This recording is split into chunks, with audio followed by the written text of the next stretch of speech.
اعوذ باللہ من الشیطان الرجیم بسم اللہ الرحمن الرحیم رب اشرح لی صدری ویسر لی امری واحلل عقدۃ من لسانی یفقہوا قولی۔ جب دنیا ریزہ ریزہ ہو جائے گی، قیامت کی چھوٹی اور بڑی نشانیوں کے بارے میں علامات کبریٰ، قیامت کی بڑی نشانیاں، حضرت عیسیٰ علیہ السلام کا نزول، 21واں حصہ۔ ہمارے نبی حضرت محمد صلی اللہ علیہ وسلم نے ہمیں حکم دیا ہے کہ ہم عیسیٰ علیہ السلام کو آپ صلی اللہ علیہ وسلم کا سلام پہنچائیں۔ حضرت ابو ہریرہ رضی اللہ تعالیٰ عنہ بیان کرتے ہیں کہ رسول اللہ صلی اللہ علیہ وسلم نے فرمایا، ان قریب عیسیٰ ابن مریم علیہ السلام انصاف پرور حاکم اور عادل امام بن کر تشریف لائیں گے۔ وہ خنزیر کو قتل کر دیں گے اور صلیب کو توڑ دیں گے، اور اس وقت دعوت صرف ایک ہی ہوگی، تم رسول اللہ صلی اللہ علیہ وسلم کی طرف سے انہیں سلام کہنا، میں جو بیان کروں گا وہ اس کی تصدیق کریں گے۔ ایک دوسری روایت میں یوں ہے کہ مجھے امید ہے کہ اگر مجھے لمبی عمر ملی تو میں عیسیٰ ابن مریم علیہ السلام سے ملاقات کروں، لیکن اگر مجھے جلد موت آ جائے تو تم میں سے جو بھی عیسیٰ ابن مریم علیہ السلام سے ملاقات کرے وہ انہیں میری طرف سے سلام کہے۔ روایت مسند احمد کی ہیں۔ نزول کے بعد عیسیٰ علیہ السلام کتنی مدت زمین پر قیام کریں گے؟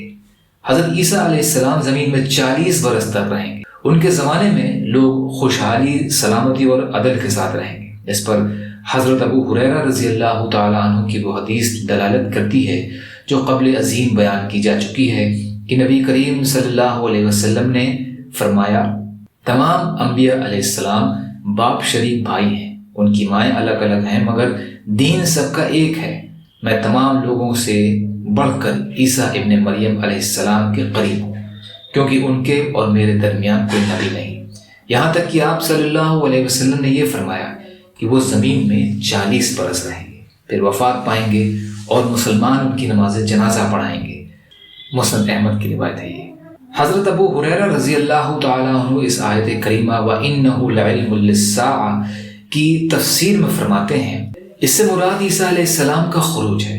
وہ زمین میں 40 برس تک رہیں گے۔ یہ 40 برس 4 برسوں کی طرح ہوں گے۔ وہ حج اور عمرہ بھی کریں گے۔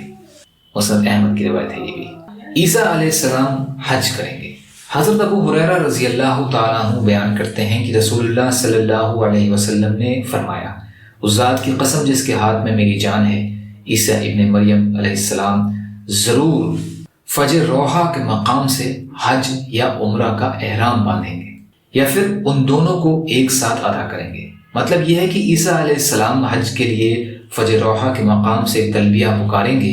یہ مقام مکہ اور مدینہ کے درمیانی راستے پر واقع ہے۔ ان کا احرام یا تو حج تمتع کا ہوگا، یعنی پہلے عمرہ کر کے احرام کھول دیں گے اور حج کے لیے دوبارہ احرام باندھیں گے، یا پھر حج قرآن کریں گے، یعنی ایک ہی احرام سے عمرہ اور حج ادا کریں گے۔ روایت صحیح مسلم کی ہے۔ یا اللہ ہم سب کو کہنے سننے سے زیادہ عمل کی توفیق عطا فرما۔ یا اللہ جو مظلوم ہیں، پریشان حال ہیں، بیمار ہیں، قرض میں ہیں، بے روزگار ہیں، محتاج ہیں، ان کی مدد فرما۔ یا اللہ مظلوم فلسطینیوں کی، کشمیریوں کی، روہنگیا مسلمانوں کی اور مسلمان جہاں بھی پریشان حال ہیں، ظالموں کے ظلم کا شکار ہیں، یا اللہ آپ ان کی بھرپور مدد فرمائیے۔ یا اللہ ہم سب کو اپنی استطاعت کے بقدر اپنا حق ادا کرنے والا بنائیے۔ یا اللہ جو دنیا سے ایمان کی حالت میں چلے گئے ان کی مغفرت فرمائیے۔ یا اللہ بغض، حسد، جلن، کینہ، تکبر، ریاکاری ہمارے دلوں سے نکال دیجیے۔ یا اللہ آپ قادر مطلق ہیں، آپ کے لیے ہر چیز کرنا آسان ہے، ہمارے لیے آسانیاں پیدا فرمائیے، دین کا کام کرنا آسان کر دیجیے۔ یا اللہ ہمارا خاتمہ کلمہ خیر اور کلمہ طیبہ پہ نصیب فرمائیے۔ یا اللہ صبر کرنے والا، شکر کرنے والا اور اچھی طرح عبادت کرنے والا بنائیے۔ جو مانگا وہ بھی عطا کر دیجیے، جو بھول گئے ہوں اپنے فضل کرم سے عطا فرمائیے۔ ربنا تقبل منا انک انت السمیع العلیم برحمتک یا ارحم الراحمین۔ لا الہ الا اللہ محمد رسول اللہ۔ السلام علیکم۔